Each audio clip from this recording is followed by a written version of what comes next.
नमस्कार, आप सभी का गोल्डन जीके 21 में फ्रेंड्स फाइनली कंप्लीट जो है फुल लेंथ मॉक टेस्ट लेके आ चुका हूं। और आप सबको पता होना चाहिए, मैं पहले भी बता चुका हूं कि ये मॉक टेस्ट नंबर 13वां है ना। और इसमें सबसे बड़ी खास बात है इस मॉक टेस्ट का कि इसमें सारे जो क्वेश्चन डिज़ाइन किया गया है ना, जो बीपीएससी का पैटर्न है, बीपीएससी जिस टॉपिक से क्वेश्चन पूछते हैं उसी टॉपिक से सारे क्वेश्चन लिया हो, चाहे करंट अफेयर्स हो, साइंस हो, हिस्ट्री हो, पॉलिटी हो, ज्योग्राफी हो, इकोनॉमिक्स हो, बिहार स्पेशल हो या बाकी सेक्शन हो। सारे सेक्शन को जहाँ से बीपीएससी जिस टॉपिक से क्वेश्चन उठाते हैं उसी टॉपिक से क्वेश्चन उठाया गया है ना। तो चलिए शुरू कर लेते हैं। और इससे पहले वाला मॉक टेस्ट नहीं दिए हैं तो जाके सारे मॉक टेस्ट आप जरूर दीजिए। और हाँ, हम आपके लिए कंप्लीट जो है 71st बीपीएससी के लिए एक तो मास्टर सीरीज़ लेके तो आए ही हैं, है ना, जिसमें आपको सारे सब्जेक्ट का कंप्लीट क्लास मिलता है, सारे सब्जेक्ट का। और सबसे बड़ी बात है कि आपको स्लॉट वाइज में क्लास मिलता है ना। तो फर्स्ट स्लॉट में ये क्लास देख सकते हैं, सेकंड स्लॉट में, थर्ड स्लॉट में और फोर्थ स्लॉट में सारे सेक्शन कंप्लीट होगा। और ये 15 डेज़ का स्लॉट होता है। सारे सेक्शन का आपको वीडियो मिलता है, हैंड रिटेन नोट्स, पीडीएफ सब कुछ मिलता है। इसमें current affairs, Bihar special, science और एनसीईआरटी को भी ध्यान में रख के कोर्स डिज़ाइन किया है। बहुत नॉमिनल फ़ी है। जो लोग ज्वाइन करना चाहते हैं तो इस नंबर पर, ये जो आपको नंबर दिख रहा होगा है ना, यहाँ पर फ़ी अभी कम कर दे हो, मात्र 1599। आप देख सकते हैं 1599 में आपको मार्केट में सारे सब्जेक्ट का बुक भी नहीं आएगा। मैं आपको सारे सब्जेक्ट का हैंड रिटेन नोट्स दे देता हूँ विथ एनसीईआरटी कंपाइलेशन। साथ में आपको सारे सेक्शन का वीडियो मिल जाता है रिकॉर्डेड फॉर्म में, तो मल्टीपल टाइम रिवीजन कर सकते हो, है ना। और कंप्लीट थ्योरेटिकल क्लास भी आपको मिल जा रहा है ना। तो जो लोग ज्वाइन करना चाहते हैं, यहाँ पे नंबर देख रहे हैं, इस नंबर पे 9341766130 आप चाहे तो कॉल करके इन्फॉर्मेशन ले सकते हैं। पेमेंट का नंबर ये है ना। पेमेंट आपको इस नंबर पे करना है, यहाँ पे आपको दिख रहा होगा, यहाँ पे मैं नीचे में लिख देता हूँ। ये है पेमेंट का नंबर 7319924130 है ना। इस नंबर पे आपको पेमेंट करना होता है। आप पेमेंट जो है गूगल पे, फ़ोनपे, पेटीएम किसी भी माध्यम से पेमेंट कर सकते हैं। उसका स्क्रीनशॉट करके सेम नंबर पे, या फिर आप 93 वाला नंबर पे उसका स्क्रीनशॉट करके भेजेंगे। उसके बाद आपको बैच में जोड़ दिया जाएगा। ये तो थ्योरी क्लास है। मॉक टेस्ट में जो लोग जुड़ना चाहते हैं, इसमें 20 मॉक टेस्ट है, 20 मॉक टेस्ट है, मात्र इसका फ़ी 599 है। तो जो लोग जुड़ना चाहते हैं तो मॉक टेस्ट में भी जुड़ सकते हैं। नंबर उसके लिए भी वही है, यहाँ पे लिख देता हूँ 9341766130 है ना। इस नंबर पे आप कॉल करके इन्फॉर्मेशन ले सकते हैं। पेमेंट का नंबर वही जो मैं आपको बताया हूँ। चलिए शुरू करते हैं क्वेश्चन को। और आप लोग यहाँ पे जो क्वेश्चन को जवाब देंगे कमेंट सेक्शन में ज़रूर टाइप करिएगा कि आपने 50 क्वेश्चन में कितने क्वेश्चन जो है सही किए हैं, है ना, कितने आपने गलत किए हैं, है ना, और कितने क्वेश्चन आप अटेम्प्ट किए हैं। ये सारी चीज़ें आपको लिखना है ना। और शुरू से लेके अंत तक सारे क्वेश्चन को जो है आप खुद से वीडियो को पॉज करके लगाते जाइए, और मैं आपको साथ में आंसर भी बताते जाऊँगा। तो ये काम करिए, मॉक टेस्ट दीजिएगा, तभी आप में निखार आएगा। और यहाँ पे जो मॉक टेस्ट डिज़ाइन किया गया, मैं पुनः कर रहा हूँ, इसमें बिहार स्पेशल का करंट अफेयर्स है, राष्ट्रीय अंतर्राष्ट्रीय घटनाक्रम, मतलब कि कंप्लीट करंट अफेयर्स तो है ही, बिहार स्पेशल का क्वेश्चन है, साइंस का क्वेश्चन है, सारे सब्जेक्ट का क्वेश्चन है। और क्वेश्चन वही है जो बीपीएससी जिस टॉपिक से क्वेश्चन उठा के पूछते हैं उसी टॉपिक से मैं भी आप लोगों के लिए क्वेश्चन सेट किया हूँ। क्योंकि आप सबको पता है कि गोल्डन जीके 21 का टीम, सभी लोग जो काम करते हैं वो एक्सपीरियंस है और कहीं ना कहीं इस स्टेज को ऑलरेडी क्लियर कर चुके हैं ना। चलिए शुरू करते हैं कहानी को। पहला क्वेश्चन स्पेशल बिहार का जो है करंट अफेयर्स का क्वेश्चन है। चलिए, और जवाब आप लोग जरूर जो है देते जाइएगा। मैं थोड़ा सा कलर चेंज कर लेता हूँ पेन का।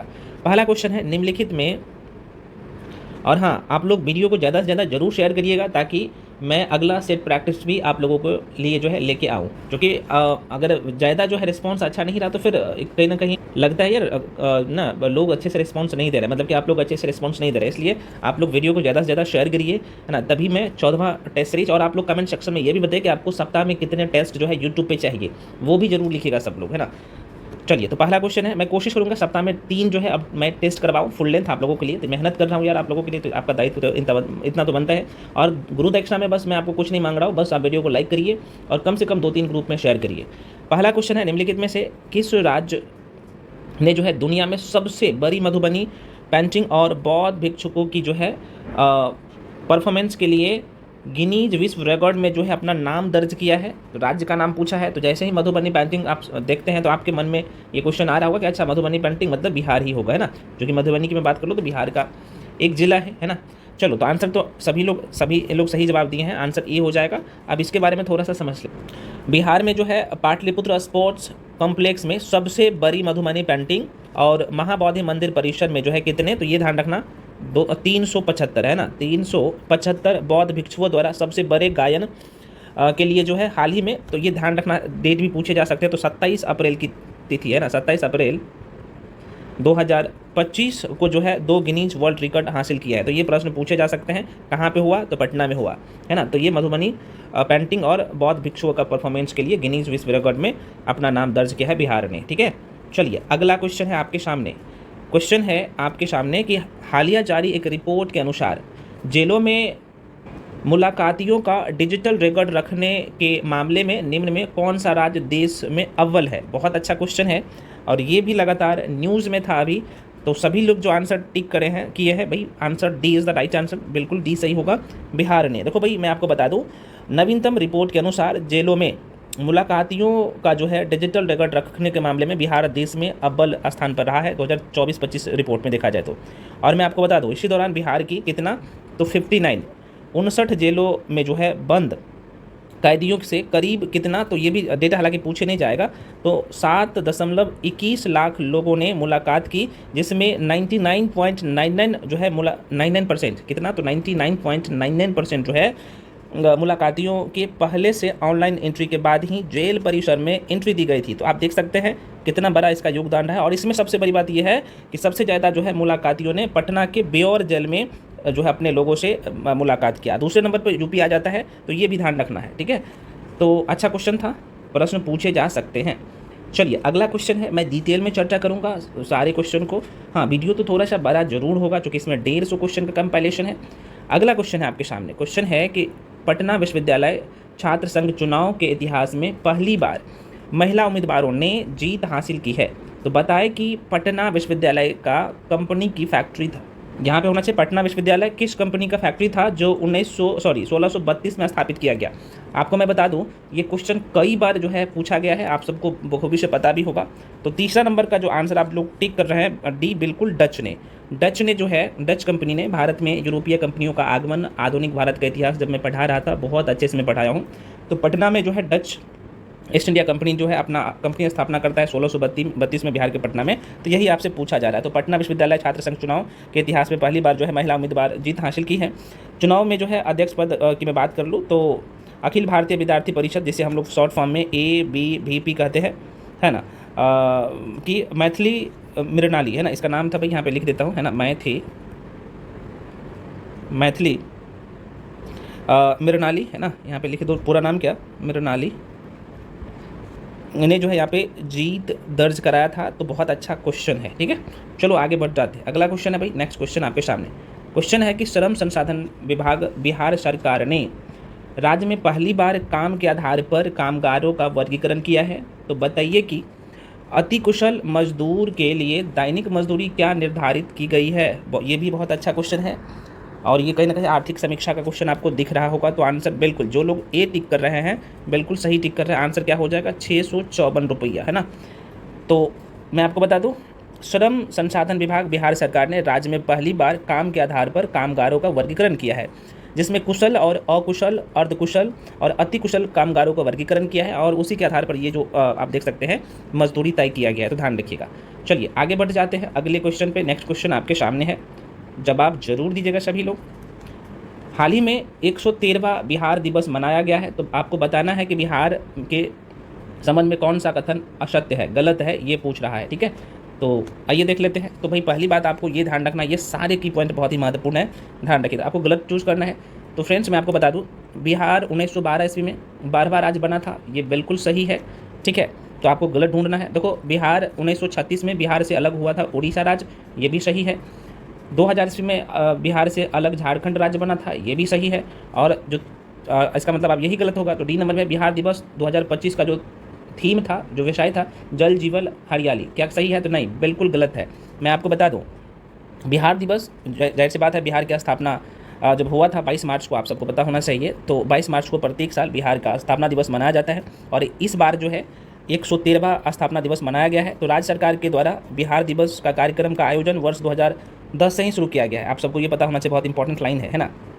और ये क्वेश्चन मैं आपको करंट अफेयर्स में पढ़ाया भी हूँ। तो 2025 का जो बिहार दिवस का जो थीम था, क्या था? उन्नत बिहार, विकसित बिहार, है ना। उन्नत बिहार यहाँ पे लिख लीजिएगा, यहाँ पे लिख दूँ क्या? थोड़ा सा स्पेस का कमी है, लिख देता हूँ, ठीक है। 2025 का जो बिहार दिवस का थीम था, है ना, तो आप ये सर उन्नत, है ना, उन्नत बिहार, ये ध्यान रखना है, उन्नत बिहार इस बार का 2025 का उन्नत बिहार और विकसित बिहार जो है इस बार का थीम था। तो ये ध्यान रखना। तो आंसर जो था डी गलत था, डी गलत था। ठीक है, चलो अगले क्वेश्चन पे बढ़ते हैं। देखो भाई आगे जैसे मैं लेके जाऊंगा धीरे धीरे मैं स्पीड बढ़ाऊंगा। अगला क्वेश्चन है आपके सामने। क्वेश्चन है, हाल ही में 20 मार्च को विश्व गौरैया दिवस मनाया गया है, तो बताएं कि यह किस राज्य का राजकीय पक्षी है। तो बेसिक सा क्वेश्चन है। अभी प्रेजेंट टाइम में बिहार राज्य का जो राजकीय पक्षी है वो गौरैया है। तो आंसर क्या होगा सर? आपकी जगह डी होगा, है ना। और बिहार में पहली बार जो है गौरैया दिवस जो मनाने का जो शुरुआत हुआ ये भी 2010 से। किस लिए? तो जैसे बात है गौरैया पक्षी को संरक्षण के लिए ये दिवस मनाने के लिए लोगों को प्रेरित किया है ना। तो थोड़ा सा ध्यान रखिएगा। चलो भाई अगले क्वेश्चन पे बढ़ जाता है। नेक्स्ट क्वेश्चन आपके सामने है ना। बताइए अगला क्वेश्चन आप लोगों का जो है क्या है भाई। तो क्वेश्चन है कि बिहार की मेजबानी में जो है पहली बार सेपक टकरा विश्व कप, दोबारा सुनिए, बिहार की मेजबानी में पहली बार सेपक टकरा विश्व कप चैंपियनशिप 2025 का आयोजन निम्नलिखित में से कहाँ किया गया? बेसिक सा क्वेश्चन और लेकिन अच्छा क्वेश्चन है। तो पाटलिपुत्र खेल परिसर पटना में किया गया था, ये ध्यान रखिएगा, है ना। ये जो हुआ था मैं यहाँ पे बता देता हूँ। तो ये 20 से लेकर 22 मार्च के बीच में हुआ था 2025, है ना। ये डेट भी ध्यान रखना है, पूछे जा सकते हैं। यह पहली बार है जब बिहार सेपक जो है टकरा वर्ल्ड कप का जो है आयोजन की, और इसमें भारत समेत 20 देशों के खिलाड़ी ने भी भाग लिया, है ना। सेपक टकरा वर्ल्ड कप 2025 का शुभंकर जो था ये भीम था, भीम। यह शुभंकर बिहार की शक्ति और गर्व का प्रतीक है जो पशु गौर और बाइसन से जो है प्रेरित है। बेसिक सा क्वेश्चन है लेकिन अच्छा क्वेश्चन है, ध्यान रखिएगा। अगला क्वेश्चन है कि भाई 1 फरवरी 2025 को जारी केंद्रीय बजट के तहत बिहार में हर घर नल से जल पहुंचाने के लक्ष्य को पूरा करने के लिए जल जीवन मिशन को जो है कब तक के लिए बढ़ाया गया है? देखो भाई अच्छा क्वेश्चन है, हालांकि इसमें तो बड़ी लेवल पे घटोला हुआ है। आप जाइएगा गांव स्तर पर अगर जांच कराया जाए तो यार बहुत कुछ निकलेगा, लेकिन लोग बचते हैं इन चीज़ों से। तो मैं आपको बता दूं ये जो बढ़ा दिया गया है, इसे एक्सटेंड कर दिया गया है, ये बी हो जाएगा 2028 तक कर दिया गया है। तो ये ध्यान रखना, अच्छा क्वेश्चन है। केंद्रीय वित्त मंत्री निर्मला सीतारमण द्वारा हाल ही में 1 फरवरी 2025 को केंद्रीय बजट 2025-26 पेश किया गया था, है ना। तो ये आपको पता होना चाहिए। 8 नंबर का आंसर जो है बी हो जाएगा भाई। चलिए अगले क्वेश्चन में बढ़ जाते हैं। नेक्स्ट क्वेश्चन आपके सामने है। क्वेश्चन कह रहा है कि 25 जनवरी 2025 को हुई पद्म पुरस्कारों की घोषणा के संदर्भ में निम्नलिखित कथन में से कौन सा शब्द है बिहार के संदर्भ में? देख लो, बहुत अच्छा क्वेश्चन है, ठीक है। तो पहला जो ऑप्शन है इसमें से कौन कौन सा शब्द है वो भी आपको चूज कराना है। क्वेश्चन नंबर 9 है, ठीक है ना। तो देखते हैं भाई। कह रहा है कि 2025 में 139 विभूतियों को पद्म जो है ना पद्म पुरस्कार से सम्मानित किया गया, जो कि बिल्कुल ये सही है। दूसरा ऑप्शन क्या कह रहा है जरा सा देख लेना। तो कह रहा है कि बिहार कोकिला शारदा सिन्हा जिसे मरणोपरांत जो है पद्म विभूषण दिया गया है, ये भी बिल्कुल सही है, इसे मिला है। अगला क्वेश्चन है सुशील कुमार मोदी जो कि मरणोपरांत जो है पद्म भूषण मिला है, ये भी सही है। तो इसका मतलब जो है ये तीनों ऑप्शन सही है। तो आंसर क्या होगा? T is the right answer. देखिए मैं आपको बता दूँ ये सब जो घोषणा हुई है चूँकि गणतंत्र दिवस की पूर्व संध्या 25 जनवरी 2025 को वर्ष 2025 के लिए पद्म पुरस्कारों की घोषणा हुआ था। घोषणा के अनुसार 139 महान हस्तियों को जो है पद्म पुरस्कार से सम्मानित किया जाएगा, जिसमें आप सबको पता है कि 7 विभूषण, 19 पद्म भूषण, 113 जो है पद्मश्री शामिल है ना। तो ये थोड़ा सा ध्यान रखना बहुत इंपॉर्टेंट है। ये सब मैं पहले भी करंट अफेयर्स वाला सेक्शन में बहुत कायदे से पढ़ा चुका हूँ, ठीक है। जनवरी वाला करंट अफेयर्स में, सॉरी हाँ जनवरी वाला करंट अफेयर्स में बहुत अच्छे से पढ़ा जा हूँ।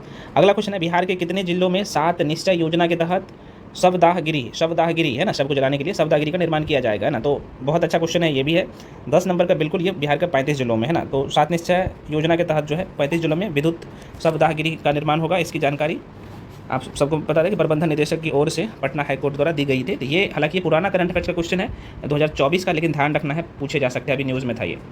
अगला क्वेश्चन है आपके सामने। बिहार के किस जिले में जो है पूर्ण रूप से ट्रांसजेंडरों द्वारा संचालित सतरंगी दोस्ताना जो है रेस्टोरेंट का उद्घाटन किया गया है? तो ये भी बहुत अच्छा क्वेश्चन है और अभी इस साल भी न्यूज़ में था, इसलिए मैं ये क्वेश्चन लिया हूँ। तो आंसर क्या हो जाएगा? पटना में किया गया है। ये क्वेश्चन मैं आपको पहले भी करवाया हूँ, पहले वाले मॉक टेस्ट में भी, है ना। तो ये ध्यान रखना। तो बिहार की राजधानी पटना में अनोखा रेस्टोरेंट की शुरुआत जो है हुई है, और इस रेस्टोरेंट का जो खासियत है इसका संचालन ट्रांसजेंडर द्वारा किया जा रहा है ना, ट्रांसजेंडर द्वारा ही किया जा रहा है।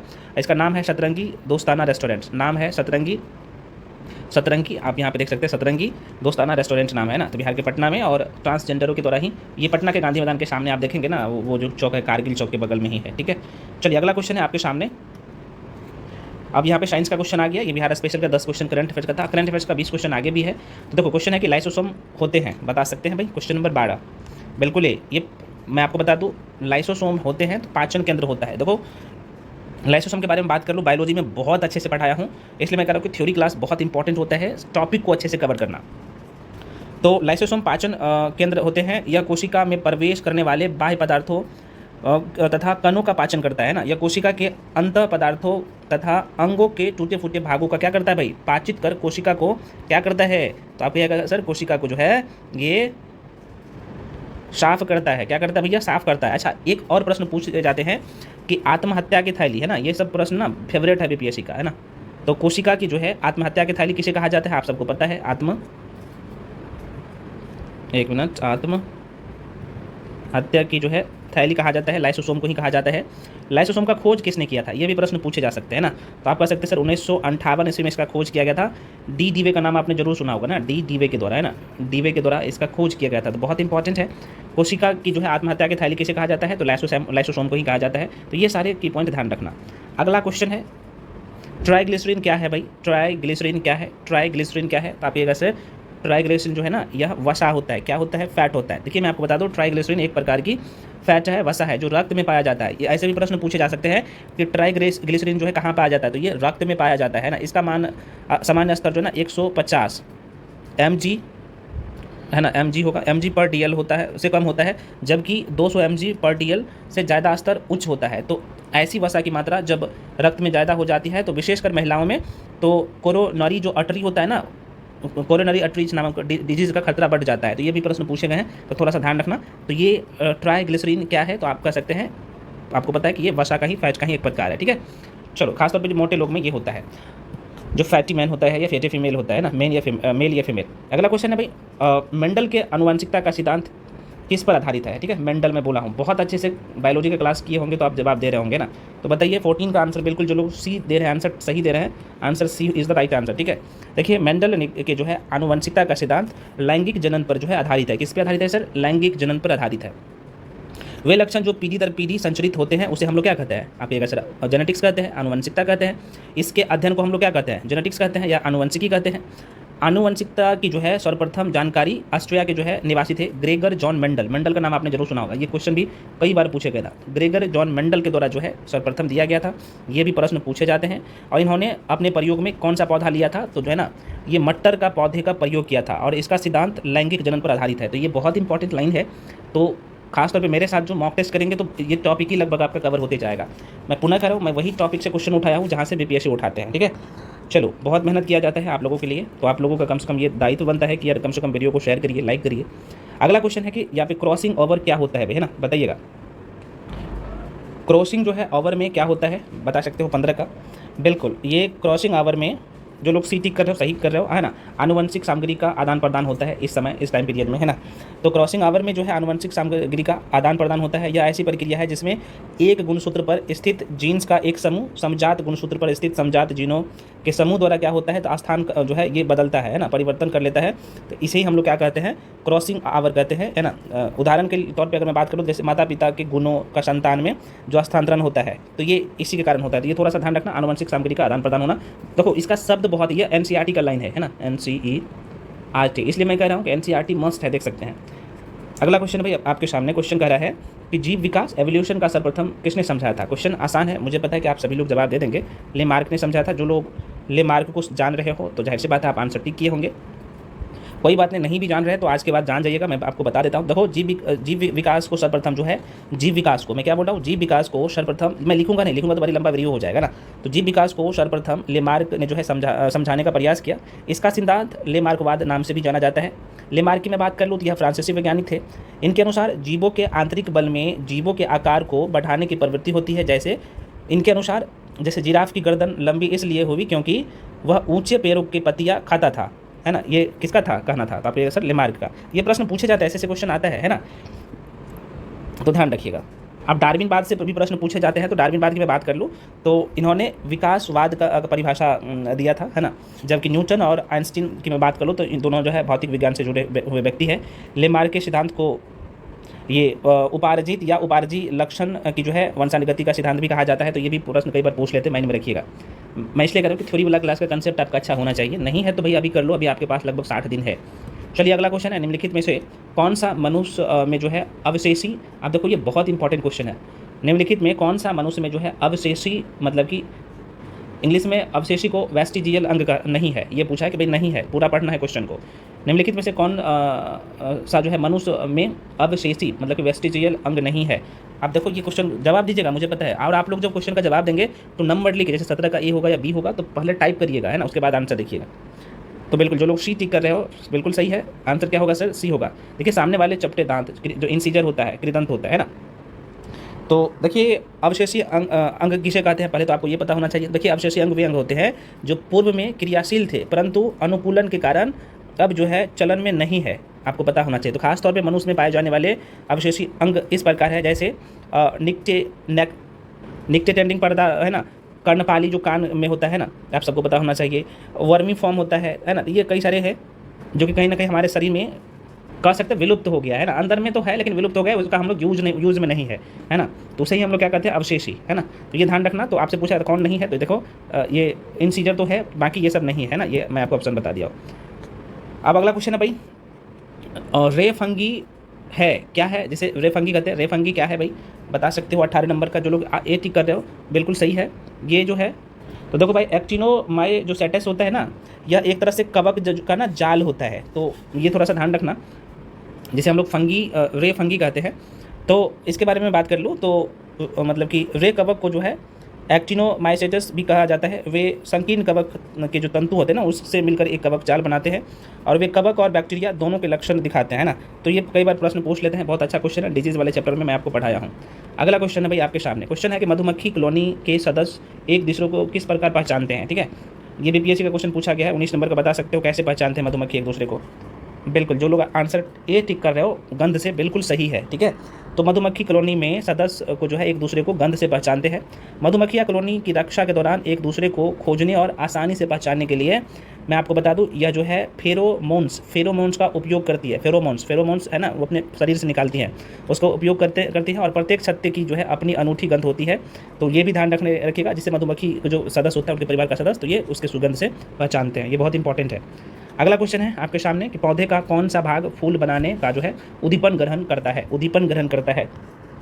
बिल्कुल जो लोग सी टिक कर रहे हो पर्ण हो जाएगा, है ना। देखो पौधे का पर्ण भाग फूल बनने के उद्दीपन का कार्य करता है।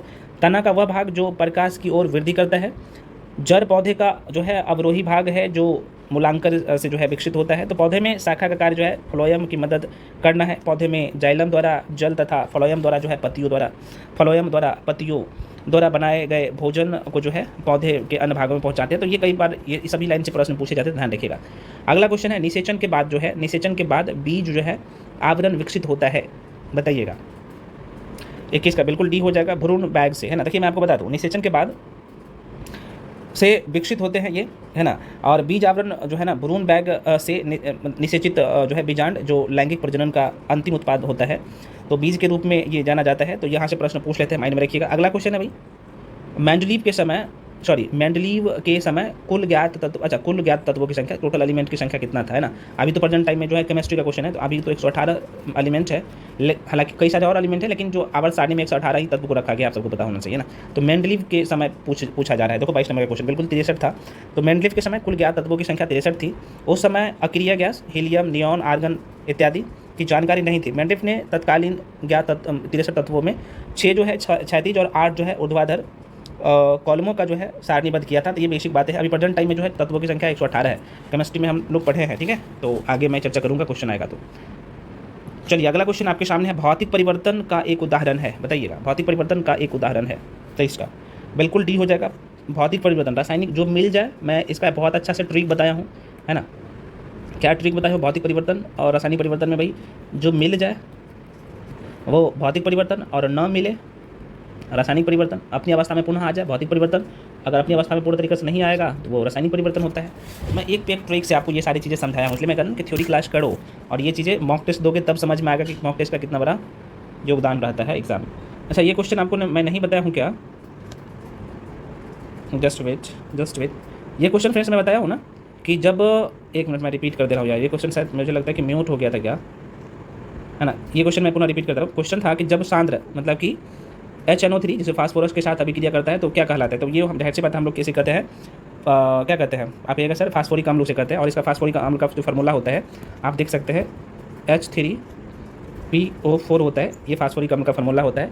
और फास्फोरिक अम्ल की बात करूँ तो यह जो है एक अकार्बनिक अम्ल है। इसका प्रयोग जो है जंग लगी वस्तुओं को साफ करने में किया जाता है ना। और दंत चिकित्सा में भी इसका प्रयोग किया जाता है, ध्यान रखिएगा। यही क्वेश्चन शायद पॉज हो गया थी, वो साइलेंट हो गया था मुझे जहाँ तक लगता है। ठीक है, चलिए कोई बात नहीं। अगला क्वेश्चन है आपके सामने। क्वेश्चन कर रहा है कि हीरा और ग्रेफाइट के बारे में निम्नलिखित में से कौन सा कथन सत्य है। ठीक है, तो बता सकते हैं कितने लोग सही।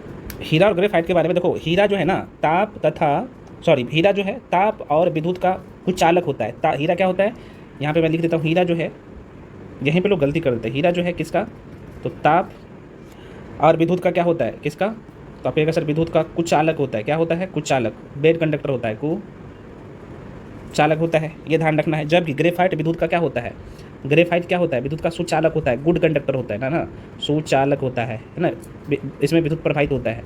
तो यहाँ से क्वेश्चन पूछते हैं। ठीक है, तो हीरा जो है ताप और विद्युत का कुचालक होता है, जबकि ग्रेफाइट विद्युत का सुचालक होता है। हीरे का संरचना नियमित जो है चतुष्फलकीय होता है, जबकि ग्रेफाइट की संरचना षष्ठकोणीय जो है ना, तो षष्ठकोणीय जालक सतह के रूप में होता है। तो इस तरह से क्वेश्चन पूछे जाते हैं, आपको दोनों के बारे में पता होना चाहिए।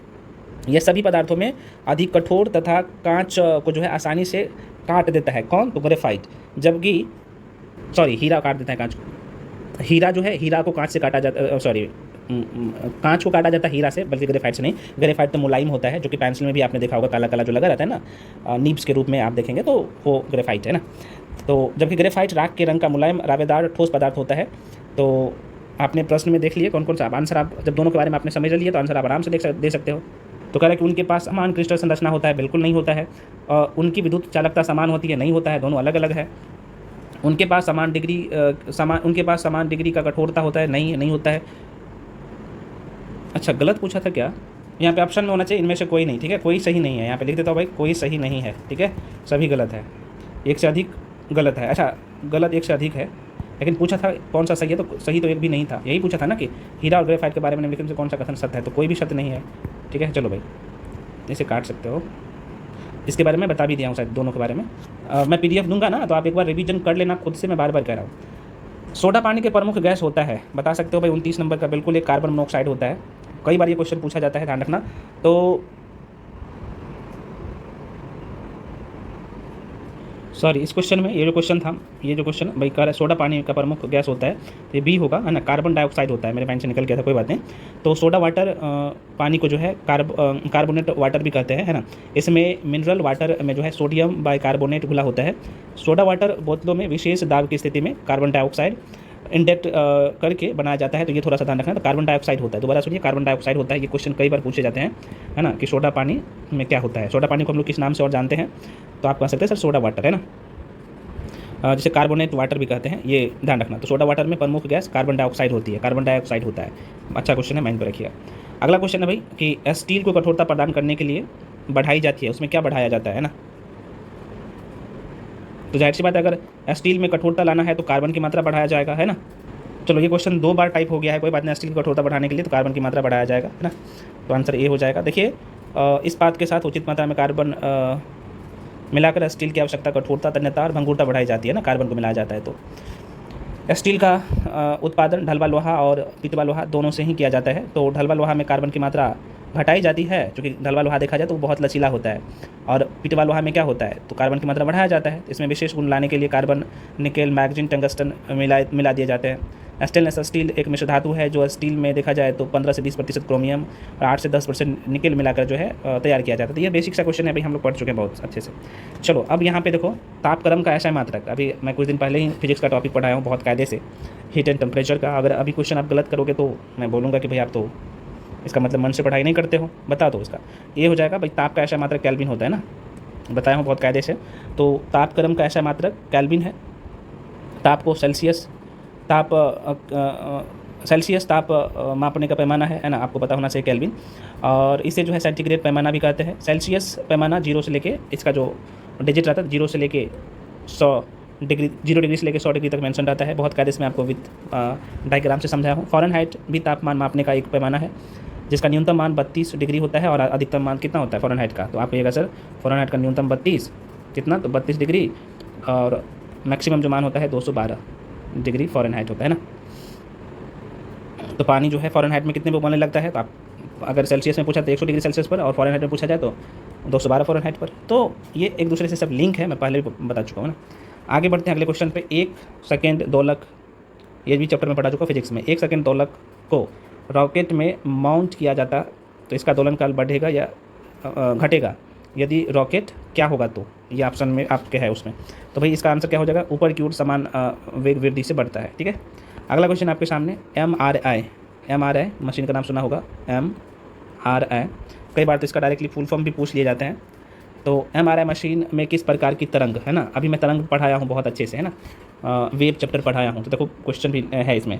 तो MRI मशीन में किस प्रकार की तरंग उपयोग किया जाता है? ठीक है, बिल्कुल यहाँ पे जो है जो लोग क्या हो जाएगा, अच्छा बताओ। अच्छा, कई बार MRI का फुल फॉर्म पूछ लिए जाते हैं, तो इसका जो फुल फॉर्म होता है MRI का, M का मतलब होता है मैग्नेटिक, R का मतलब होता है रेजोनेंस, और I का मतलब होता है इमेजिंग, है ना। तो आप कह सकते हैं मैग्नेटिक रेजोनेंस इमेजिंग होता है ना। तो इसमें रेडियो तरंग का सहायता से शरीर के अंगों और उसकी कोशिकाओं को स्पष्ट विस्तृत जो है ना चित्र बना जाता है ना। तो रेडियो तरंग हो जाएगा। रेडियो तरंग कौन सा ऑप्शन में यहाँ होगा? चुंबकीय तरंग है क्या? एक ही है यहाँ पे, चुंबकीय क्षेत्र और रेडियो तरंगों की सहायता से शरीर के अंगों में उनकी कोशिकाओं का जो है स्पष्ट एवं विस्तृत चित्र बनाया जाता है। रेडियो तरंगे के कारण ये संगठित परमाणु एक बहुत ही कमज़ोर जो है क्या होता है तो सिग्नल उत्पन्न करते हैं, और शरीर के विभिन्न अंगों का जो है क्या होता है तो क्रॉस सेक्शनल इमेज बनाते हैं। तो आंसर क्या होगा? चुंबकीय तरंग। ठीक है, जो कि रेडियो तरंग से ही उत्पन्न होता है। ठीक है, ये बहुत अच्छा क्वेश्चन है, D is the right answer. अगला क्वेश्चन आपके सामने क्वेश्चन है कि वाष्प से जलने पर खौलते पानी से जलने की अपेक्षा अधिक जो है तकलीफ होता है। तो जाहिर सी बात उसमें गुप्त ऊष्मा होता है ना, भाप में, बहुत कायदे से हम लोग पढ़ चुके हैं। तो आंसर क्या होगा भाई? डी हो जाएगा। तो वाष्प में क्या होता है? गुप्त ऊष्मा होता है। चलो अगला क्वेश्चन है। अब मैं थोड़ा सा फास्ट में बढ़ाऊंगा, नहीं तो भाई पता चला। 36 का बता दो, प्रकाश की गति निम्न में से किस माध्यम में न्यूनतम होता है? प्रकाश की गति, हालांकि जो लाइट वाला चैप्टर है उसका PDF मैं कल ही दिया था, आपको पढ़ाया था, है ना, BPSC वाले बैच में। बाकी क्लास पुराने वाले बैच में तो मैं कंप्लीट करवा दिया हूँ। 36 का बता दो भाई, बिल्कुल डी हो जाएगा भाई, है ना। देखो प्रकाश की गति कह रहा है कि प्रकाश की गति निम्न में से किस माध्यम में न्यूनतम होता है, सबसे कम होता है? तो देखो प्रकाश की गति निर्वात में सबसे ज़्यादा होता है ना, क्योंकि प्रकाश को चलने के लिए माध्यम की जरूरत नहीं पड़ता है ना। तो ये ध्यान रखना, कांच में कम होता है इसका प्रकाश की गति। ठीक है, तो ये कई बार प्रश्न पूछे जाते हैं। प्रकाश का वेग सबसे अधिक निर्वात में होता है। निर्वात में प्रकाश की चाल कितना होता है ये भी पूछे जा सकते हैं, तो ये थोड़ा सा ध्यान रख लीजिएगा। यहाँ पे लिख देता हूँ। तो 3 × 10⁸ मीटर पर सेकेंड होता है। ठीक है, निर्वात में। पानी में प्रकाश की चाल कितना होता है? तो यह जो है 2.5 × 10⁸ मीटर जो है पर सेकेंड होता है।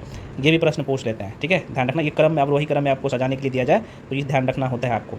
और कांच में जो इसका चाल होता है ना, ये कितना होता है? कम होता है। ये 2 × 10⁸ मीटर पर सेकेंड होता है। ठीक है, तो आपको यहाँ पे पता चल गया जल में कितना होता है ना, कांच में, निर्वात में तो आपको बता ही दिया हूँ। अच्छा, वायु में कितना होता है? कितने लोग बता सकते हैं वायु में कितना होता है भाई?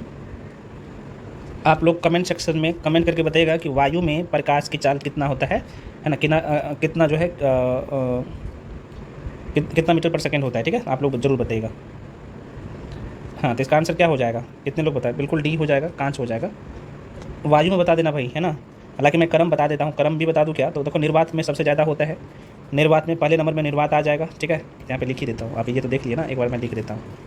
तो निर्वात पहले नंबर पे आ जाएगा ऑप्शन के हिसाब से। हालांकि सबसे ज़्यादा जो है प्रकाश की चाल स्पीड जो रहता है ना, वो निर्वात में ही में रहता है ना। निर्वात के बाद किस में आएगा? तो दूसरे नंबर पे वायु में होगा, है ना। उसके बाद किस में होगा बताओ भाई? पानी में, बिल्कुल। जो लोग पानी बोल रहे हैं तो तीसरे नंबर पे पानी यहाँ पे हो जाएगा। उसके बाद चौथे नंबर पे क्या होगा? कांच होगा, है ना। बाकी और जो होगा तो उसमें आएगा। तो ये थोड़ा सा क्रम ध्यान रखना। तो आप लोग कमेंट सेक्शन में करके बताइएगा वायु में प्रकाश की चाल कितना मीटर पर सेकेंड होता है। ठीक है, चलिए अगला क्वेश्चन आपके सामने। क्वेश्चन है कि तप्त तार अमीटर का प्रयोग निम्न में से किसके मापन के लिए किया जाता है? बिल्कुल डी, AC और DC दोनों के लिए। देखिए मैं आपको बता दूं, तप्त तार अमीटर का प्रयोग AC और DC दोनों प्रकार के धाराओं को मापने हेतु प्रयोग किया जाता है।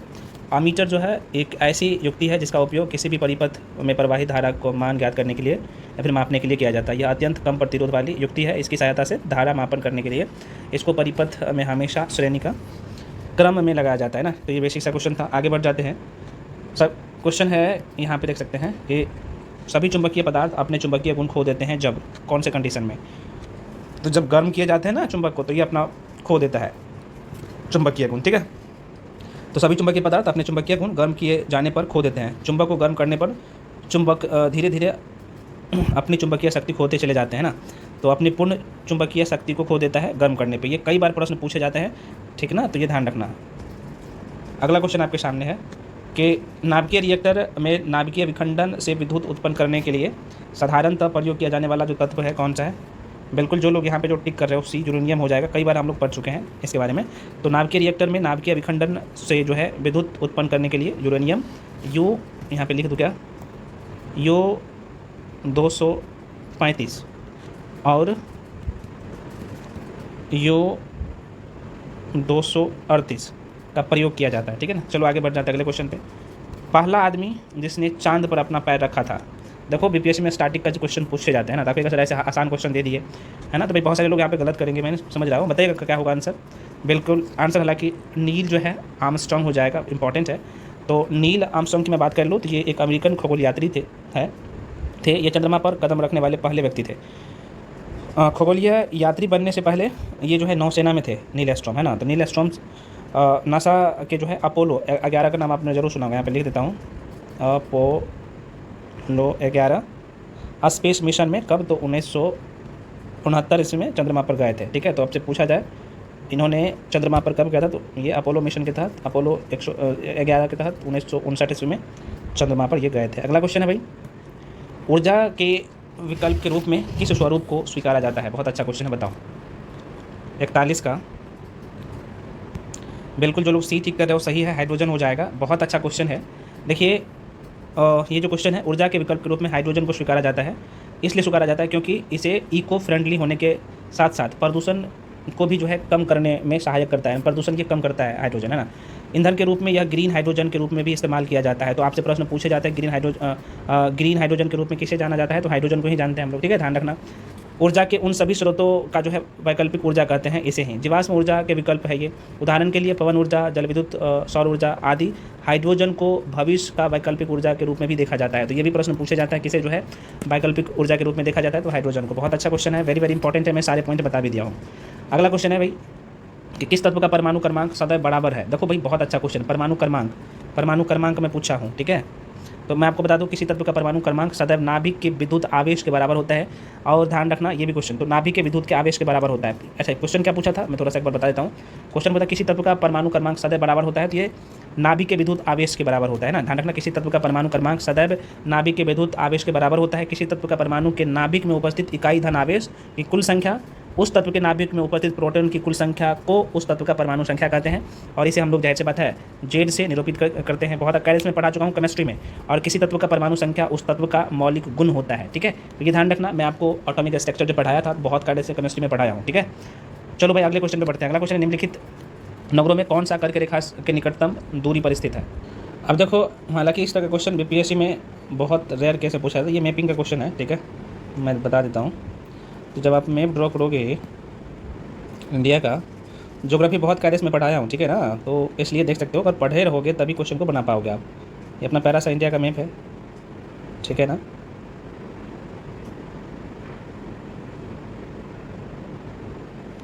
कर्क रेखा आप सबको होता है कि भारत के 8 राज्य से होकर गुजरता है, ठीक है। तो ये प्रश्न पूछा क्या है, देखो अब देखो आप आराम से बना लोगे क्वेश्चन को। अब देखो मैंने मैप ड्रॉ कर दिया, तो कह रहा है कि निम्नलिखित नगरों में कौन सा कर्क रेखा के निकटतम दूरी पर है ना। तो गांधीनगर आप देखेंगे तो कहीं ना कहीं यहाँ पे गुजरात में है। बाकी अगरतला आप देखेंगे तो यहाँ पे है। जबलपुर इधर राजस्थान में पड़ता है। उज्जैन की बात कर लूँ तो ये तो दूर में जब पड़ गया, तो कहीं ना कहीं आपको अगरतला साफ साफ, सॉरी गांधीनगर आपको साफ साफ दिख रहा होगा, ठीक है। ये मैं पुनः कह रहा हूँ कि ये सब आप तभी अच्छे से कर पाएंगे जब मैपिंग अच्छे से कर पाओगे, तब इस तरह का क्वेश्चन सही कर पाओगे। मैं आपको ज्योग्राफी में पढ़ाया हूँ, जो PDF भी दिया हूँ, तो आपको मैपिंग के साथ करवा दिया हूँ सब कुछ, ठीक है। अगला क्वेश्चन है, निम्नलिखित में से उत्तर दिशा की ओर के क्रम वाली पर्वत श्रेणी कौन सी है? देखो बहुत अच्छा क्वेश्चन है। अब ये भी क्वेश्चन तभी आप अच्छे से कर पाते हैं जब आप डायग्रामिकली ज्योग्राफी को पढ़े हैं, है ना। और ये 11th क्लास के NCERT का डायरेक्टली क्वेश्चन है, ठीक है। बता दो बिल्कुल आंसर, जो लोग बी टिक करे हो। पीर पंजाल पर्वत श्रेणी, जास्कर जो है पर्वत श्रेणी, लद्दाख पर्वत श्रेणी, काराकोरम पर्वत श्रेणी, है ना। अब यहाँ पे भी मैं थोड़ा सा डायग्राम बना लूँ तो आपको अच्छे से समझ में आएगा, है ना। स्पेस का तो कमी है यार। देखो यहाँ पे अगर मैप बनाएंगे ना, यहाँ पे बहुत कायदे से हम लोग पढ़ चुके हैं, ठीक है। एक मिनट,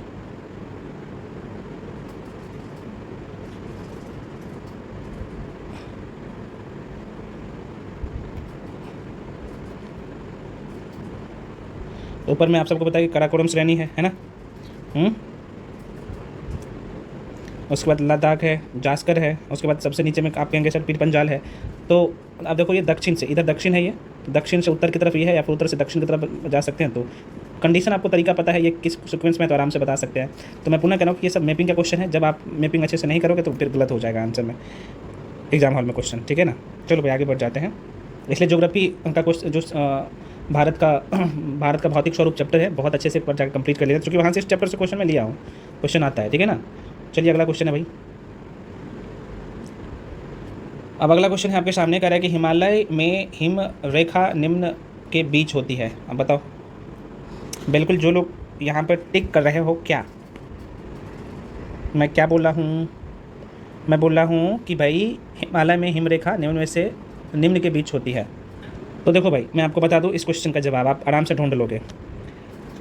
हिमालय में औसतन जो है ना, या फिर औसत हिमरेखा की ऊंचाई उत्तर भाग पर जो है 55 से कितना, तो आप कहिएगा सर 5500 से लेके 6000 मीटर है ना, 6000।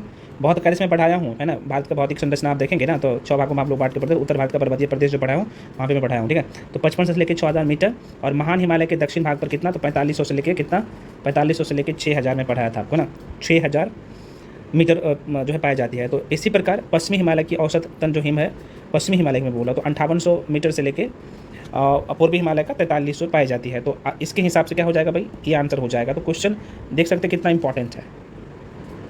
तो यहाँ पे पूछा था हिमालय में हिम रेखा निम्न के बीच है, ये थोड़ा सा ध्यान रखना। तो सबका कंडीशन भी मैं बता दिया हूँ।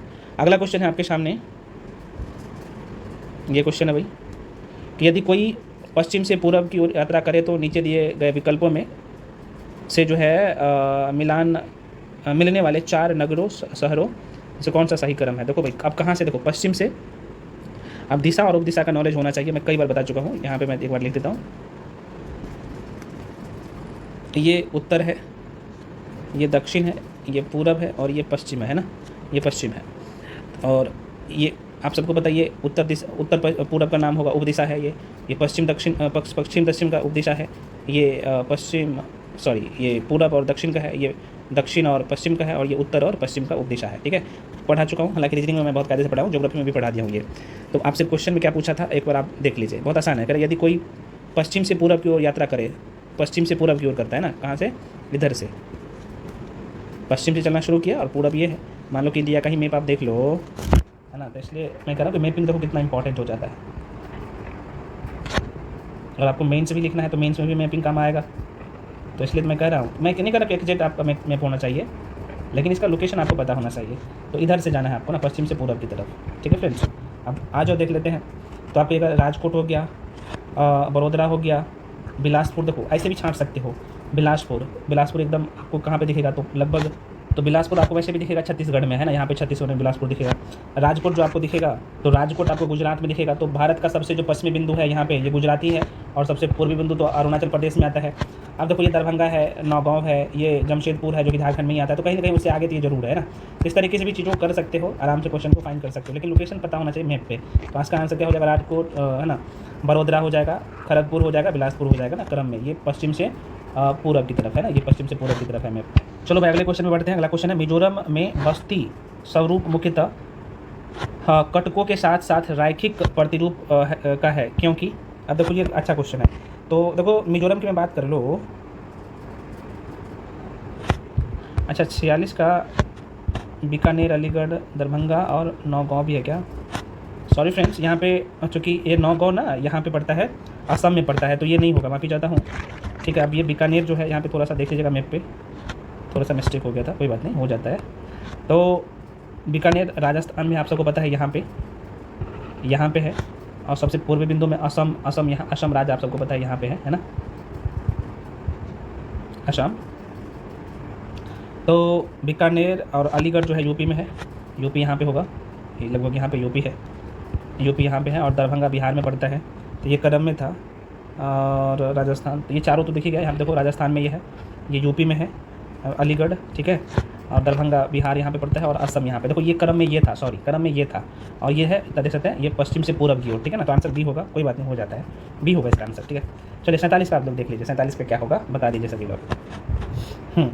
47 का बिल्कुल आंसर ये हो जाएगा। घाटियाँ कटकों की अपेक्षा जो है ठंडी होती है। जो घाटी होता है ना, ये कटक जो होता है ना भाई, उसकी अपेक्षा ठंडी होता है। देखिए मिजोरम में बस्ती स्वरूप मुख्यतः कटकों के साथ साथ रैखिक प्रतिरूप का है, क्योंकि घाटियाँ कटकों की अपेक्षा अधिक ठंडी होती है, विशेषकर रातों में, है ना। तो ये थोड़ा सा ध्यान रखिएगा। अगला क्वेश्चन है, भारत के संदर्भ में हल्बी जगह का नाम है। हल्बी हो और कोई पद किससे संबंधित है? बहुत अच्छा क्वेश्चन है, 48 नंबर क्वेश्चन है, तो डी हो जाएगा। जनजातीय भाषा है ये, ठीक है ना। तो हल्बी हो कोई जनजातीय भाषा है। हल्बी हो और कोई, ये तीनों बहुत इंपॉर्टेंट है। हल्बी हो और कोई जनजातीय भाषा है। हल्बी भाषा मुख्यतः बस्तर जो छत्तीसगढ़ में पड़ता है वहाँ का है। उड़ीसा से महाराष्ट्र तक ये फैली है ना। कई बार यहाँ से पूछे जाते हैं, तो थोड़ा सा ध्यान रखिएगा। और हल्बी की मैं बात कर लूँ तो ये महार जो है ये महार जनजाति के लोग बोलते हैं। हो तो आप सबको पता है कि झारखंड के मुंडा जनजाति बोलते हैं। तो ये प्रश्न पूछे जाते हैं, तो आपसे पूछा कि क्या है, तो ये जनजातीय भाषा है। तो चूँकि अगर आप नहीं भी पता है ना, तो हल्बी मान लो कि नहीं पता था, कोई नहीं पता था, तो हो जनजाति झारखंड में है और हो विद्रोह भी हुआ था, आप सबको पता होना चाहिए। तो ऐसे भी पकड़ सकते थे क्वेश्चन को। अगला क्वेश्चन है 49 नंबर का कि पहला कथन है कि महाराष्ट्र के कोयना क्षेत्र के निकट जो है भविष्य में अधिक भूकंप प्रभावित होने की संभावना है ना। तो 49 नंबर का है, तो क्या ये सही है? तो बिल्कुल ये सही है। अब दूसरा क्या कर रहा है कि कोयना बांध एक पुराने भ्रंश स्थल पर जो है अवस्थित है, जो कोयना जलाशय में जल स्तर के जो है परिवर्तन के साथ अधिक सक्रिय हो सकता है। तो ये भी सही है। तो ये और आर दोनों सही है, और ए सही की ये जो है आर की व्याख्या भी कर रहा है सही से, आर ए की सही से व्याख्या भी कर रहा है ना। ये थोड़ा सा ध्यान रखिएगा। क्वेश्चन नंबर 50 है, और बताइएगा आंसर हो जाएगा कौन सा इसका। तो पहले क्वेश्चन क्या कह रहा है जरा सा देखिए, मैं जूम करके बताता हूँ ताकि आपको किसी प्रकार का दिक्कत ना हो। निम्नलिखित में से क्या है, तत्वतः कौन सी एक हिमालयी वनस्पति की जाति नहीं है? नहीं है ये पूछा है, सबको पकड़िएगा। तो बिल्कुल ये बी हो जाएगा। मोहगनी जो है नहीं है, मोहगनी नहीं है। मोहगनी मूलतः उत्तरी दक्षिणी अमेरिका के उष्णकटिबंधीय क्षेत्र का वृक्ष है। यह वृक्ष मुख्य रूप से वेस्ट इंडीज, मध्य अमेरिका और दक्षिण अमेरिका में पाया जाता है। शेष जो है आप देखेंगे, जूनिपर हो गया, सिल्वर फर हो गया, स्यूस हो गया, ये सब का सब क्या है भाई? तो आप कहेंगे सर हिमालय वनस्पति है, ठीक है ना। तो ये पूछे जाते हैं। शेष जो है हिमालयी क्षेत्र में पाया जाने वाला वृक्ष है, जो इसका नाम अभी मैं बताया हूँ। भारत में मोहगनी मुख्य रूप से उष्णकटिबंधीय सदाबहार वन में भी पाया जाता है, भारत में भी, ठीक है। चलो आगे बढ़ते हैं। अगला क्वेश्चन है भाई, गत 25 वर्षों में नलकूप सिंचाई का सर्वाधिक शानदार विकास हुआ है। 51 का क्वेश्चन कितने लोग बता सकते हो? बिल्कुल सी जो है, गंगा योजना के दोआब क्षेत्र में, ठीक है। नहीं, सरयू आंसर हो जाएगा, डी हो जाएगा, है ना, सी हो जाएगा। देखिए सरयू पार मैदान में नहरों का अभाव पाए जाने के कारण जो है ना, नलकूपों द्वारा इस क्षेत्र में सिंचाई का कार्य ज़्यादा किया गया है। तो आंसर ये सी हो जाएगा। चलो आगे बढ़ जाते हैं। हीराकुंड बांध कौन से नदी पर बनाया गया है? अच्छा क्वेश्चन, आसान क्वेश्चन है ना। तो आंसर क्या होगा? सी होगा, महानदी पर बनाया गया है। देखो भाई, महानदी जो है उड़ीसा राज्य में है, तो हीराकुंड बांध भी उड़ीसा राज्य में होगा, ये भी ध्यान रखिएगा। तो यह जो है सबलपुर से 15 किलोमीटर उत्तर, लगभग सबलपुर से 15 किलोमीटर उत्तर में, लगभग कितने, तो 61 मीटर की ऊंचाई पर, अगर फीट में पूछा जाए तो 200 फीट, है ना। ये ऊंचा बांध है, और देखा जाए तो लगभग 4801 मीटर ये लंबा है ना। ये विश्व का सबसे लंबा बांध है, ठीक है, ध्यान रखना, सबसे लंबा बांध हीराकुंड बांध सब विश्व का, ये प्रश्न इसलिए पूछे जाते हैं, विश्व का सबसे लंबा बांध है। और इस बांध की कुल ऊंचाई किलोमीटर में पूछा जाए तो 25.8 किलोमीटर है, ठीक है ना। इस बांध में लगभग 10 लाख हेक्टेयर क्षेत्र से सिंचाई की जा रही है ना। तो ये भी प्रश्न पूछे जाते हैं। अगला क्वेश्चन है भाई, सवाना का सर्वाधिक विस्तार है ना, अफ्रीका में है। ये आप सबको पता, सवाना घास का मैदान जो है ना, पूर्वी अफ्रीका में फैला हुआ है। इसके अतिरिक्त जो है अमेरिका ऑरिनिको बेसिन जो वेनेजुएला और कोलंबिया वाला जो क्षेत्र है, उसके बाद ब्राज़ील, बेलीज, मतलब कि होंडुरास के अतिरिक्त भारत के दक्षिणी भाग में भी ये पाया जाता है ना सवाना। तो इसलिए महत्वपूर्ण है। तो हालांकि यहाँ से पूछा गया था कि सवाना का सर्वाधिक विस्तार अफ्रीका में, देश में है, ठीक है, अफ्रीका में है, ठीक है। अफ्रीका महाद्वीप भी है, और अफ्रीका जो देश है उसमें ज़्यादा ये फैला हुआ है, ध्यान रखिएगा। अगले क्वेश्चन पे बढ़ जाते हैं। नेक्स्ट क्वेश्चन भाई आपके सामने क्वेश्चन है कि क्षेत्रफल की दृष्टि से निम्न देशों की सही आरोही क्रम कौन सा है? 54 का बिल्कुल सी हो जाएगा। अर्जेंटीना, भारत, ऑस्ट्रेलिया, ब्राज़ील, क्षेत्रफल की दृष्टि से ये पूछा है। तो देखो अर्जेंटीना की अगर मैं क्षेत्रफल की बात कर लूँ, है ना, तो ये बढ़ते क्रम में पूछा था, तो भारत से बड़ा है अर्जेंटीना, है ना। नहीं है, भारत से कैसे बड़ा है अर्जेंटीना? अच्छा, आरोही क्रम में पूछा था, सॉरी, मेरे आरोही क्रम मतलब कि बढ़ते हो, सबसे कम कौन है? तो अर्जेंटीना है। अच्छा, अर्जेंटीना कितना है? तो सबसे कम अर्जेंटीना है। तो ऑप्शन के अनुसार तो आप देख सकते हैं 27,80,000, थोड़ा सा मैं छोटा लिख दूँ, है ना, तो तो देखो भाई अर्जेंटीना की जो लंबाई है वर्ग किलोमीटर में, ये सब मैं डेटा बता रहा हूँ, तो ये 27 है, 27,80,400 वर्ग किलोमीटर है ना, वर्ग किलोमीटर मैं लिखूँगा नहीं। भारत का क्या है सर, तो आपका भारत का जो है 32,87,263 है, सभी लोग जानते हैं 263 वर्ग किलोमीटर है। ऑस्ट्रेलिया का कितना है सर, तो यह है 76,88,287 ये वर्ग किलोमीटर है। और ब्राज़ील का क्या है सब उससे ज़्यादा है, तो आप ये सर 85,15,770 वर्ग किलोमीटर फैला हुआ था। ये असेंडिंग ऑर्डर में था, ठीक है। आरोही क्रम में आपसे पूछा था है ना, आरोही क्रम में, तो सबसे पहले छोटका, उसके बाद उससे बढ़कर, उसके बाद उससे बढ़कर, उसके बाद उससे बढ़कर, तो आंसर क्या होगा, सी हो जाएगा। चलो भाई अगले क्वेश्चन में बढ़ते हैं आपके सामने। म्यांमार की जो है प्रस्तावित जो है नई प्रशासनिक राजधानी कौन सी है, बताइएगा। 55 का बिल्कुल डी हो जाएगा, पीएम आना है ना। देखो 6 नवंबर 2005 को जो है म्यांमार की प्रशासनिक राजधानी आधिकारिक रूप से राजधानी युंगन से 200 किलोमीटर उत्तर में पियन माना के निकट देखा जाए तो ये किया गया था। तो कई बार यहाँ से प्रश्न पूछे जाते हैं, जिसका आधिकारिक नाम 27 मार्च 2006 को जो है नेपिता घोषित किया गया था। तो बेसिक सा क्वेश्चन है ये PYQs ये क्वेश्चन था, तो इसलिए माइंड पर रखिएगा। अगला क्वेश्चन है भाई, निम्नलिखित में कौन सा धर्म, अच्छा धूम्रनगर है, निम्नलिखित में से कौन जो है धूम्रनगर के नाम से जाना जाता है, 56 का बता सकते हो, बिल्कुल बी हो जाएगा, शिकागो। शिकागो की मैं बात कर लूँ तो शिकागो में धूम्रपान की समस्या इस सीमा तक बढ़ी हुई है कि इस पर प्रतिबंध हेतु 2005 में अध्यादेश लगाया गया था। तो इसे ही हम लोग धूम्रनगर के नाम से जानते हैं, शिकागो। अगला क्वेश्चन, निम्नलिखित समुद्री धाराओं में से कौन हिंद महासागर की धारा नहीं है। अच्छा क्वेश्चन है और आसान सा क्वेश्चन है, तो बिल्कुल डी हो जाएगा। बेंगुला धारा जो है हिंद महासागर की धारा नहीं है। बेंगुला धारा एक ठंडी धारा है जो दक्षिण अटलांटिक महासागर के पूरब और अफ्रीका महाद्वीप के पश्चिमी तट के किनारे प्रवाहित होती है। अफ्रीका के पश्चिम किनारे पर स्थित बेंगुला, जिसे हम लोग अंगोला के नाम से भी जानते हैं, तो बेंगुला नामक स्थान के नाम पर इस धारा को बेंगुला धारा कहते हैं। ये जलधारा है, ध्यान रखना। अगला क्वेश्चन है, अमीर खुसरो का जन्म हुआ था, कहाँ पे हुआ था। बिल्कुल जो लोग यहाँ पे जो टिक कर रहे हो, अबुल क्या टिक कर रहे हो भाई, अबुल हसन है ना, बिल्कुल सी हो जाएगा। इच्छा में देखो यहाँ पे अबुल हसन जिसका नाम था यामुनुद्दीन खुसरो है ना, इसका नाम था, इसे अमीर खुसरो के नाम से भी हम लोग जानते थे। तो इसका जन्म कब होता है, ये प्रश्न पूछे जाते हैं, बिहार के एग्ज़ाम का इंपॉर्टेंट क्वेश्चन। तो ये 1253 ईस्वी में उत्तर प्रदेश के वर्तमान जो कासगंज है, जिसे हम लोग काशी रामनगर कहते हैं, और ज़िला का नाम है, यहाँ पे ज़िला पूछे गए थे एक बार है ना, तो पटियाला नहीं है, पटियाली है ना, ये पटियाली नामक स्थान पर होता है, ये ध्यान रखिएगा।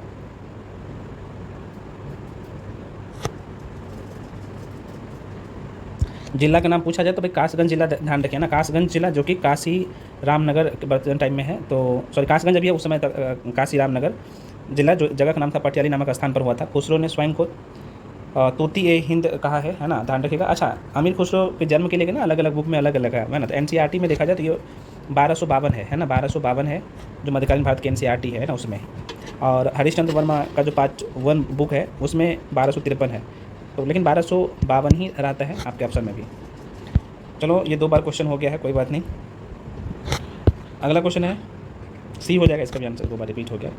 अगला क्वेश्चन है, सिंधु घाटी संस्कृति वैदिक सभ्यता से भिन्न थी, क्यों भिन्न थी, क्योंकि 60 नंबर का बता सकते हो, बिल्कुल डी हो जाएगा, क्योंकि इसके विकसित शहरी जीवन की सुविधा थी, आप सबको पता है ना चाहिए, लेकिन वैदिक सभ्यता ग्रामीण सभ्यता थी। इसके बाद चित्रलेखीय लिपि थी सिंधु सभ्यता में, लेकिन वैदिक सभ्यता में देखा जाए तो लिपि जो है झंझे पता वहाँ की लिपि हम लोग पढ़ पाए थे, वैदिक सभ्यता की लिपि। इसके पास लोहे और रक्षा शस्त्रों का ज्ञान का अभाव था, कहाँ पे, तो हड़प्पा सभ्यता में। तो ये सभी का सभी क्या है, सही हो जाएगा, वैदिक सभ्यता जस्ट इसका अपोजिट था। अगला क्वेश्चन है भाई 61 नंबर का, निम्नलिखित पशुओं में से किस एक का हड़प्पा संस्कृति में पाई मोहरों और टेराकोटा कलाकृतियों में निरूपण नहीं हुआ था। बहुत अच्छा क्वेश्चन है और इस तरह का क्वेश्चन आता है 61 का, तो बिल्कुल ये हो जाएगा, गाय का नहीं है। बाकी आप देखेंगे तो हाथी, गेंडा और बाघ का है। तो सीधे तौर पर कह सकते हैं कि भाई हड़प्पा संस्कृति के मोहरों पर टेराकोटा कलाकृतियों में गाय का चित्रण नहीं मिलता है, जबकि हाथी, गेंडा, बाघ, हिरन, भेड़ा आदि कंकन मिलते हैं। तो गाय का महत्व वैदिक काल से प्राप्त होता है, आपको पता होना चाहिए, वैदिक काल जो मैं पढ़ाया हूँ बहुत पहले से। अगला क्वेश्चन है भाई, क्वेश्चन कह रहा है तिरई नाम है, तो तीनों वेदों का है ना, तीन वेद को हम लोग तिरई कहते हैं। और ये तीनों वेद कौन कौन सा है, तो सबसे जो प्राचीन वेद है ऋग्वेद, उसके बाद यजुर्वेद और सामवेद। है ना। तो वेद त्रयी कहती है यहाँ पे तीनों वेद को, या तो आप कह सकते हैं वेद त्रयी या त्रयी, है ना, दोनों में से जो बोलिए, ये प्रश्न पूछे जाते हैं। कौन कौन सा वेद इसमें आता है दोबारा सुन लीजिए। तो ऋग्वेद आता है, यजुर्वेद आता है, सामवेद को त्रिवेद कहते हैं, ठीक है। अगला क्वेश्चन है आपके सामने, गौतम बुद्ध ने अपनी मृत्यु के उपरांत बौद्ध संघ के नेतृत्व के लिए निम्न में से किसे नामित किया था। 63 का तो बिल्कुल आंसर जो हो जाएगा, एक किसको किया था, है ना, बता सकते हैं। हाँ बिल्कुल, कुशीनगर में मल्लों के सालवन में विश्राम के दौरान जो है अपनी मृत्यु से पूर्व बुद्ध ने भिक्षुओं को निकट बुलाकर धर्मोपदेश दिया। आनंद, शायद तुम ऐसा सोचो कि हमारे सस्ता चले गए, अब हमारा सस्ता जो है नहीं है। तो आनंद ऐसा मत समझना, मैंने जो धर्म और विनय किए हैं तो मेरे बाद ही तुम्हारे सस्ता होंगे। तो इस प्रकार जो है आप कह सकते हैं कि इस प्रकार स्पष्ट है कि बुद्ध ने अपनी मृत्यु के उपरांत बौद्ध संघ के नेतृत्व के लिए किसी को नामित नहीं किया था, बल्कि अपने उपदेशों, धर्म एवं विनय को ही मार्गदर्शन बताया था। तो देखो आपके ऑप्शन में है, ऑप्शन में होगा, ऑप्शन में डी होगा, है ना, ये हो जाएगा। किसी को नहीं बताया था ऑप्शन के अनुसार, तो डिटेल में चीज़ों करिए। अगला क्वेश्चन है भाई, महावीर स्वामी का जन्म कहाँ हुआ था, ठीक है, आसान सा क्वेश्चन है, सबको पता है भाई, यही हो जाएगा कुंडल ग्राम में। देखो महावीर स्वामी का जन्म जो है कुंडल ग्राम या कुंडलपुर भी कई जगह रहता है, वैशाली के निकट है, बिहार में पड़ता है, और 599 ईसा पूर्व में हुआ था। इनकी माता का नाम त्रिशला था। ये सब आप सबको पता है, मैं पढ़ा चुका हूँ, यहाँ पे टाइम नहीं ज़्यादा बर्बाद करूँगा। अगला क्वेश्चन है, भारत में आस्तिक और नास्तिक संप्रदाय में से कौन सा विभेदक लक्षण है। बहुत कायदे से मैं पढ़ाया हूँ प्राचीन भारत के इतिहास के संदर्भ में, जब धार्मिक आंदोलन में पढ़ाया था तब। बता सकते हो भाई, बिल्कुल सी हो जाएगा, है ना, वेदों की प्रामाणिकता में आस्था, ठीक है ना। अगला क्वेश्चन है, अभिलेखीय साक्ष्य से प्रकट होता है कि नंद राजा के आदेश से एक नहर खोदी गई थी। तो 66 का बता सकते हो, बिल्कुल सी हो जाएगा। ये कलिंग में, कलिंग अभी प्रेजेंट टाइम में उड़ीसा में है। तो खारवेल के हाथी गुफा अभिलेख से ये जानकारी मिलता है कि नंद राजा महापद्मानंद की कलिंग विजय सूचित होती है कि इसके अनुसार नंद राजा जिनसेन की एक प्रतिमा उठा ले गया था और उसने कलिंग में एक नहर का भी निर्माण करवाया था। ये तो ऐसा क्वेश्चन अच्छा है, माइंड में रखिएगा, इस तरह का क्वेश्चन पूछे जाते हैं। अगला क्वेश्चन है कि बिंदुसार के शासनकाल में अशोक ने अवंती महाजनपद जीतकर मौर्य साम्राज्य में मिला लिया था। तो इसका उल्लेख किस ग्रंथ में मिलता है, अच्छा क्वेश्चन है, बिल्कुल ये हो जाएगा। तो बुद्ध घोष की सामंत जो है पाशादिका में, है ना। तो बिंदुसार के शासनकाल में अशोक ने अवंती महाजनपद को जो है यहाँ पे जीतकर मौर्य साम्राज्य में मिला लिया था, और इसका उल्लेख जो है बुद्ध घोष की समंत पाशादिका नामक ग्रंथ में जानकारी है, ठीक है ना, ध्यान रखना। अगला क्वेश्चन है, निम्नलिखित में से किसने भारत में स्वर्ण सिक्कों का प्रचलन नियमित उपयोग के लिए किया था, ठीक है। 68 का तो आंसर हो जाएगा विम कडफिसेस। मैंने दक्षिण भारत का इतिहास पढ़ाया हूँ, बहुत कायदे से इसके बारे में पढ़ाया हूँ, ध्यान रखना। तो कुषाण वंशीय विम कडफिसेस, जो कि कनिष्क प्रथम का पिता भी था, तो वे भारत में स्वर्ण सिक्का प्रचलन का नियमित उपयोग के लिए इन्होंने चलाया था। जबकि कुजुल कडफिसेस आता है तो तांबे के सिक्के फिर चलाना शुरू कर दिया था। अगला क्वेश्चन है कि भारत में मोहम्मद गौरी ने किसको प्रथम अक्ता प्रदान किया था, ठीक है, बता सकते। 69 का बिल्कुल बी हो जाए, कुतुबुद्दीन ऐबक को। देखिए गौरी की विजय के बाद जो है शीघ्र ही उत्तर भारत में अक्ता प्रथा स्थापित हो गया था, और एक तिथि आपको ध्यान रखना है 1192 से लेकर 1206 तक कुतुबुद्दीन ऐबक का टाइम पीरियड रहता है।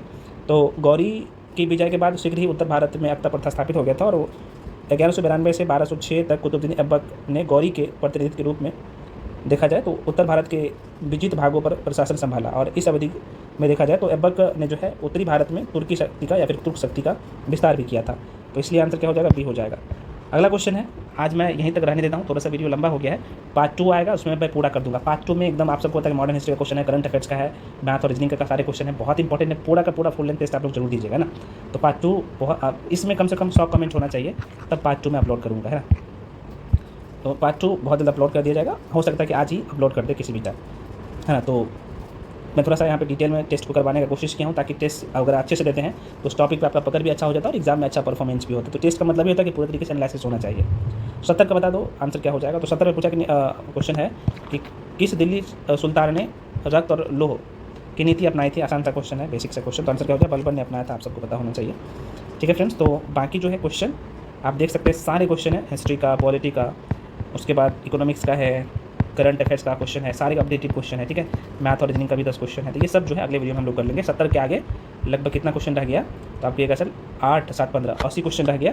तो 80 क्वेश्चन हम लोग अगले वीडियो में पूरा करेंगे, ठीक है। 71 से अगले वीडियो में करेंगे।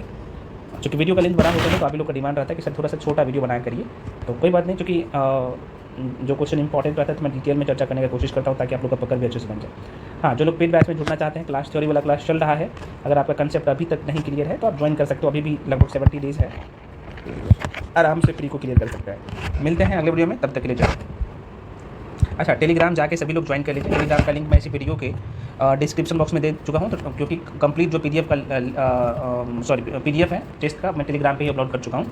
तो जाइए टेलीग्राम पे जाके इसे डाउनलोड करके प्रिंट आउट करवा लीजिए, और टेस्ट जितना करवा रहा हूँ कर लीजिए ना। मैं टोटल 40 टेस्ट करवाऊँगा, कितना 40 टेस्ट करवाऊँगा, और ये 40 का 40 फुल लेंथ टेस्ट होगा बीपीएससी के लिए। 13वां टेस्ट है, तो आप समझ ही रहे। तो अब सप्ताह में कम से कम मैं कोशिश करूँगा 3 देने का, लेकिन आप लोग का रिस्पॉन्स अच्छा रहा तब, क्योंकि मेहनत किया गया आप लोगों के लिए, तो आप लोग का रिस्पॉन्स अच्छा आना चाहिए।